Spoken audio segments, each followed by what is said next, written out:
Si Andy Himaw at Kiefer Alas na lang ba ang pag-asa ng Pilipinas na magkaroon ng pure Filipino player sa NBA? Na hindi naman imposible dahil mamaw na ngayon sa Canada itong si Andy Himaw at umiingay na rin ang pangalan niya sa mga ligang pinaglalaroan niya.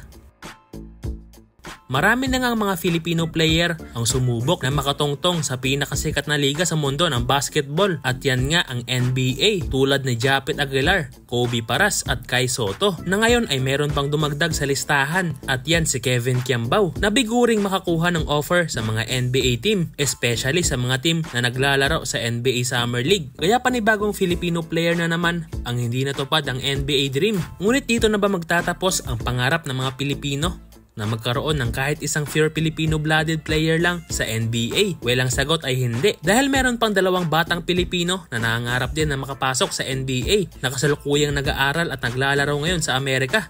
At yan nga si Kiefer Alas at Andy Himaw. So unahin na nga natin pag-usapan itong si Kiefer. Matapos maglaro sa NBTC 2025 at pabilibin ng coach ng Team USA, nag-announce si Kiefer Alas na maglalaro siya para sa Layton Christian Academy sa Utah para sa kanyang huling taon sa high school. Ang eskwelahang ito ay kilala sa pag-develop ng mga player at madalas na pinanggagalingan ng mga atleta na naglalaro sa USNCAA, partikular sa Division 1. Ayon sa tatay ni Kiefer na si Coach Louie Alas, kaya napiling eskwelahan to ni Kiefer ay dahil plano ni Kiefer Alas na makakuha ng scholarship offer sa isang NCAA team na naglalaro sa Division 1 sa Amerika. Dagdag pa niya na matagal na daw nakikipag-ugnayan si Kiefer sa mga coaching staff ng Layton Academy. Ang kagandahan sa eskwelahang ito ay quality ang kanilang development training, kaya siguradong mag-i-improve pa ang batang to. Pero bago pa man tumungo si Kiefer sa Amerika ay pumunta muna siya sa Australia para sa isang buwan ng training camp at para paghandaan na rin niya ang mas mataas na ligang paglalaroan niya sa Amerika. Kung sakaling makakuha ng scholarship offer si Kiefer sa NCAA D1 ay hindi malabong mapansin siya ng mga scouts sa NBA at baka siya pa ang kauna-unahang Pinoy na makapasok sa pinakamataas na liga sa larangan ng basketball. At pumunta naman tayo sa isa pang top high school prospect sa Pilipinas na si Andy Himaw na kasalukuyan ding nagpapakitang gilas ngayon sa Canada.